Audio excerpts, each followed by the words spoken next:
Okay, this video is to show the proper power off and on procedure for the ANAN G2. This one here is obviously the one without the screen. Let me show you. So right now the radio is fully on and running, but what I could do to shut it down is I press this button quickly and I wait, and then it changes to white. It goes from red or pink to white.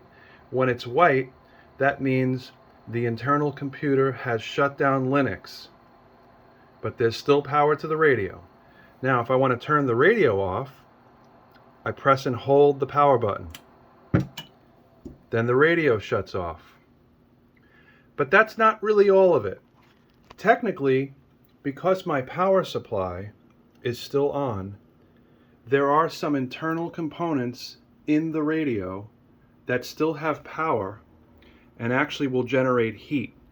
Now, since the radio is off, the fan isn't running, which means there's no way for that heat to be dissipated. So the smartest thing to do is turn off the power supply. And here's what I'm going to demonstrate. I'm going to turn off the power supply, and maybe 4 seconds later you're going to hear some clicks come out of the radio, which will prove and demonstrate that there are components that are active still. Even with the radio, the G2 turned off, as long as your power supply is on, there's still components that are active. So I'm going to put this right on top of the radio, and I'm going to shut the power supply off, and you just wait. You'll hear a click about 4 or 5 seconds later. Okay, here we go. Just turned off the power supply.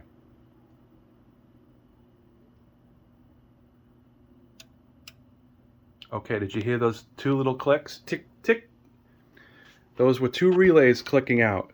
That is what I'm talking about. There is some components that are still active in the radio. So if you're not going to use the radio, especially for an extended period of time, just turn off your power supply. It's really the best thing to do. Other than that, that's it. Now, for powering it on, let me go to the power on procedure. It's really so easy. It's pretty much the same thing in reverse, but even simpler. Okay, obviously, power it on. So the first thing you do is you turn on your power supply. Okay. And then you short press, just a quick press, and the light goes white. That means it powers on, and there it goes. It just changed to red. Red means the Raspberry Pi computer is now active. You'll hear a click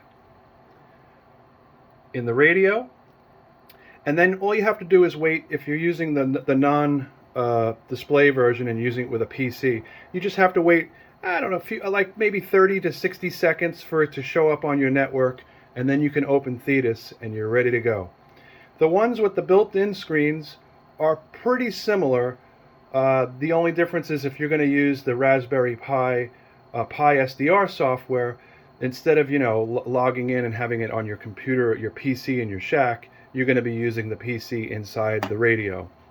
So the shutdown procedure would be similar, but the difference there is you have a screen and a mouse and a keyboard. So just like your PC computer, you know how you can go to the start menu and there's the option to shut down?